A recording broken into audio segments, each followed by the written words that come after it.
Hello everyone, what is up? Welcome back to another video. So what you see in front of you are all cards from my personal Pokemon card collection Elite Trainer box.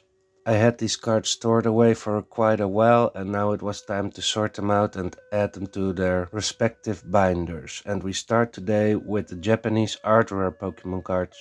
As you see, I already started with some sorting and I already recorded a part as well, but I decided to re-record it.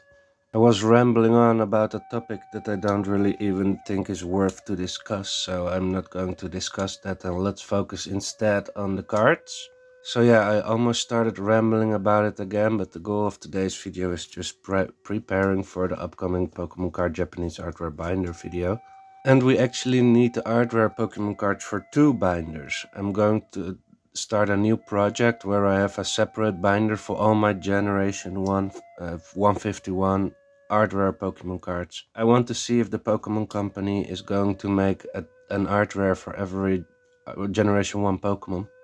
And if so, it will be a really nice binder to have completed. I'm still hesitating whether to use the Generation 1 Pokemon with trainers on there, or even with cameo Pokemon. I think we have a Team Rocket or a regular Kangaskhan from the Glory of Team Rocket set, and that also has a Quagsire inside the picture. That definitely is not a Generation 1 Pokemon, so I still have to think about that. But for now, let's add all the art rares together. I hope everybody is doing fine. What are your personal collection goals at the moment, folks? So we have the Vulpix here, a really awesome card, Generation 1, perfect for in the art rare binder, Akirlia. And while we are sorting through all the art rares and separating them from all the other category Pokemon cards, we also encounter some of the 4 trainer cards, but those will not be sorted out yet in a separate pile. I will do that in another video when we prepare for the Pokemon card 4 trainer binder episode.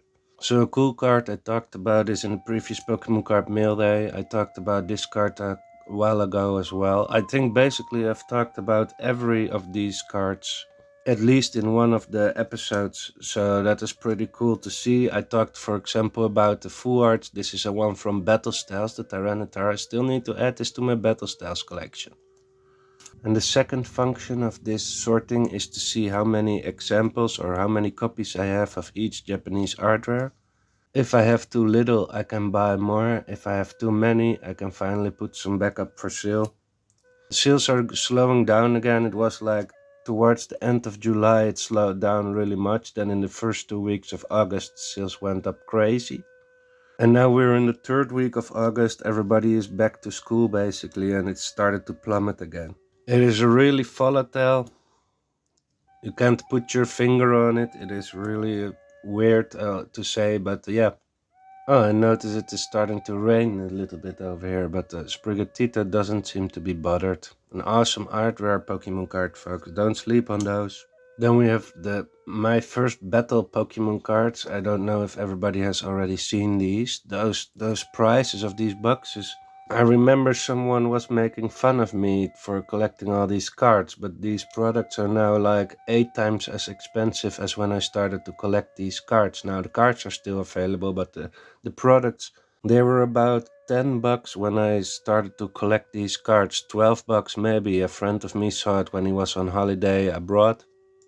I asked him to take one of those boxes with him, but he said he took the picture and then he already went away, so he sent me the picture later, but I thought he was still there. But yeah, $12 for this entire box of cards. I think they go now for between 50 and 80, these boxes, and these cards separately go for a huge amount of money, and the population report of the PSA 10s is really low, I believe, of some of them. So that is also explaining why some of them have stickers. They're very tough to obtain in nice quality.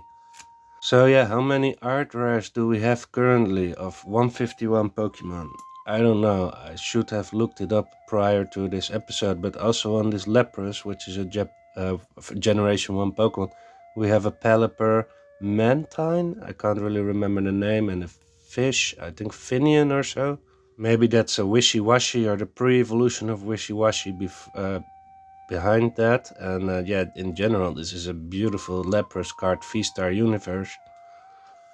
But due to the other cameo Pokemon, I'm not sure if we can count it as an art rare for the first generation Pokemon, but as long as there is not a separate Lapras, I think there will be a Lapras in the 30th celebration set. We will use this one, or we use Misty's Lapras, we will encounter that one as well. So this is one that I talked about yesterday or 2 days ago. But I didn't have one in the close vicinity to show it off, so we have these Gyarados and Charizard Awesome Hidden Fates from Tint, their promo cards SM212, SM211. Obviously, Charizard is more popular than Gyarados, although not by a long shot, I think. Gyarados is at least very popular as well, but the Gyarados is only $3 and the Charizard is going closing in on $10. Awesome cards to collect in my opinion, just as this Tyranitar as well. I'm really a fan of the Tyranitar and the Groudon too. Here we have a Sparrow, 151 Pokemon card, an Arbok with also the 2 cannon. So that's a little bit unfortunate, but they all seem to have some cameo Pokemon or trainers in there. The first generation 1 art rares, as you can see with this Weezing, and I think that is Archer, right? Or yeah, Archer or Petrel. I still have to get used to those characters from the glory of Team Rocket and Destined Rivals. I think it is a pretty cool concept in the end, and it is still a shame there are no Jesse and James cards in there, but hey, what can you do about it? It doesn't destroy the set for me, at least. We have beautiful Giovanni cards in there. So yes, these are more of those my first battle cards, folks, with really unique artworks. They are not reprints of any kind, and they're not reprinted in other sets either. So yeah, Magmar, Growlithe, Vulpix, Electabuzz, yeah, cool cards. But we're not going to need them anytime soon, so I will put them away first. We have Acerola, Mischief, Serena from Silver Tempest, awesome cards. Serena has a cool breaks and illustration rare as well. And then we have a Mewtwo for the Generation 1 151 Pokemon cards. This one is kinda expensive at the moment as well. And when I say expensive, it is probably around $20. I think that is pretty expensive for a Pokemon card. Then we have 3 Tatsugiris. I was a huge fan of that. I think there is a great artist where this picture is made for. Or at least the artist of the illustrator of these cards was, in my opinion, inspired by Keith Haring, a very nice artist as well. Someone that I knew always had these paintings in the office. So that was pretty cool. And then we have Spiritomb, Cynthia, awesome card as well. I think all these Mega Dream art rares are underrated. But the truth is, folks, I have a lot of them in my backstock inventory, I have a lot of them in my collection, and they're not selling as fast as I hoped they would. Skarmory is a good seller, but I need some more for the collection. I think I have 9, maybe 10, but we will have to see. That is why we do this sorting, I don't know exactly. Antia and Concordia, so some of these cards from the classic collection was a huge box. For those who don't know, it was a huge box, the most expensive Pokemon card product ever on release by the manufacturer price. And then it was stagnant and it dropped and nobody was interested in the product, and now the cards slowly but surely start to rise in price. And I think they also made separate products with only one variant of the deck in there or something, so that you didn't have to buy the entire suitcase. It was really like a suitcase with sleeves and all the accessories to play the game. Really awesome if you ask me. You have to look it up. They made a pretty cool trailer for the product too. And I have one in English and one in Japanese sealed, and I think for the long run that will be pretty expensive products. But if I have seen how long they have been sitting on the shelves, folks, that was not normal. Then we have the Stellar Crown Meltan. Awesome card, really awesome Yukimori artwork. And then we have the Bishop. So some of these I've shown pretty recent, some of them have been sitting in here for a really long time. Then we have the Kangaskhan with Quagsire, folks. So these are all for the art rares. I have 2 Tyranitars, that is good to see, I didn't know. And then we have the Pidgeotto rather, Palientaros is 2. Oh my, I think it is going to be a long video, but I might cut it off if we are halfway through and make it into 2 separate videos. I'm actually going to the zoo shortly, so yeah, we'll be back after that, and then we continue with probably part 2 of this video. We have the Wailord, we have some cool Goldines Generation 1, Nidoking Generation 1. If you ask me, these Friends cards are really cool as well. I like to collect them. I think I have a bunch of the Hisui one and then a couple of the Sinnoh one as well, and then only one or two of the Galar ones. The Friends Impeldia is pretty cheap. It is a 4 trainer from Prismatic Evolution. No one is interested in that. Yeah, I really overestimated the value of the full art Pokemon cards in the Scarlet and Violet era. I was buying some crazy things and they all dropped like 90% in value, or if not more. I purchased some cards, like 60 cards for $3 a piece, $180. And then they dropped to 15 cents a piece. So they were basically 30 times 15. What is it? €4.50. My $180 became €4.50. I learned a lot from that. And I'm really careful now with buying and really patient. And if I miss out on something, I'm not buying stuff on release anymore most of the time. It also depends, right? If you have the MSRP, I was always complaining about, for example, Paradox Rift, $50 an ETB. Oh, so expensive, so expensive. And now I purchased 2 Black Bolt Elite Trainer boxes for $70 a piece on release, and I was pretty happy with that. Now they do have an extra booster pack in comparison to the Paradox Rift one, and Black Bolt arguably one of the better sets also in comparison to Paradox Rift. So that is one instance where I purchased something for the store price on release. $70 an ETB is not bad for that set specifically, but I wouldn't be bothered, or I wouldn't be surprised rather to pay $70 for a Pitch Black or Chaos Rising ETB either. I think those are pretty cool collectible items. Maybe $70 is a little bit expensive due to my price memory back to the nice days where it was $35 to $50 for an ETB. But yeah, things have changed. It became a little bit more expensive. Now, do the prices come down? Will the hype cycle eventually end? Probably, folks.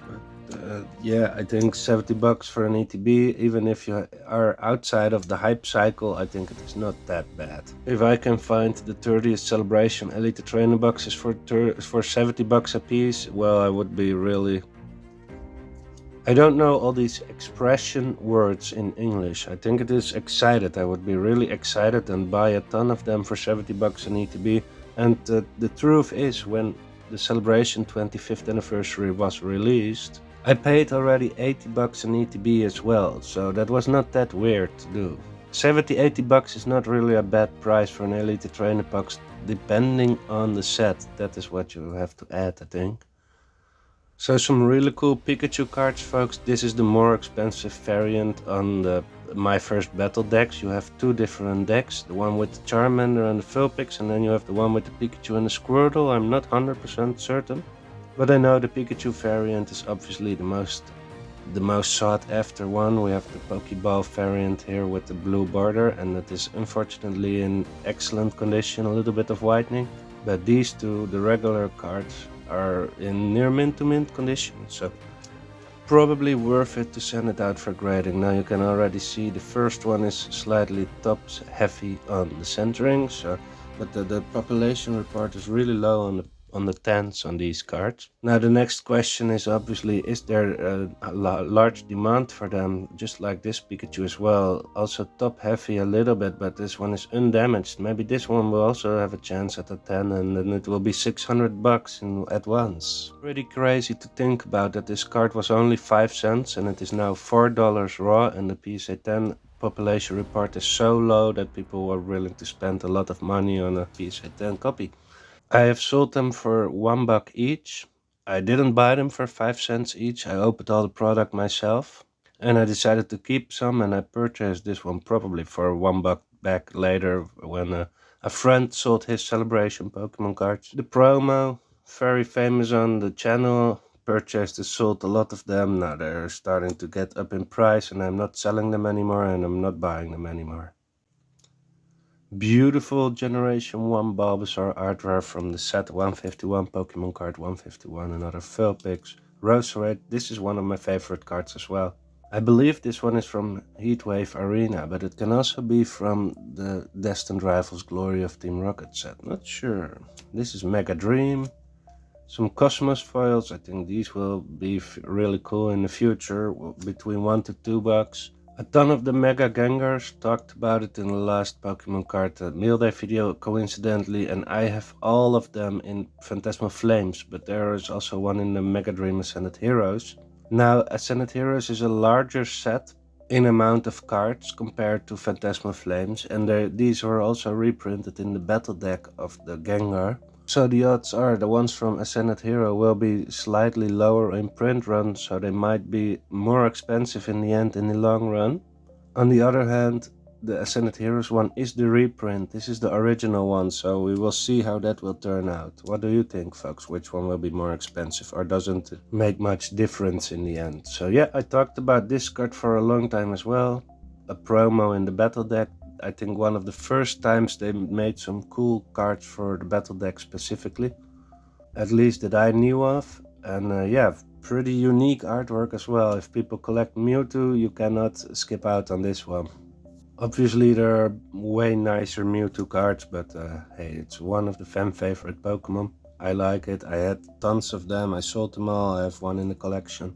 These battle decks were like 15 bucks, and the card is now closing in on 15 bucks itself, I think. So if you purchased a ton of these battle decks, you had all the cards for free. You could buy as many as you wanted. Those are maybe still even on the shelf in the store, you know. That's how unpopular they were, but yeah, the single cards are selling pretty well, especially that Mewtwo. Alright, moving into the next cards. The Gengar, the booster pack Trick or Trade Gengar, 3 to 4 bucks. Kinda nice card if you ask me. I'm a really fan of Cosmos foils. Halloween is around the corner as well. Then we have the Houndoom, one more, Night Wanderer. Also fits the theme really well. And an English Lily's Ribombee. So this one is not going into the Japanese artware binder. Well, I think I have to leave it at that for this episode, and yeah, subscribe to the channel if you want to see part 2. We have two large stacks of cards to still go over, and I have a lot of stories to still tell you about. We even have another stack of cards to go over, so I'm really excited to do so. We have sorted out quite some nice artware Pokemon cards today.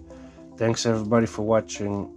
I have to go to the zoo right now and get ready to do so, and I'll catch you all on the next one.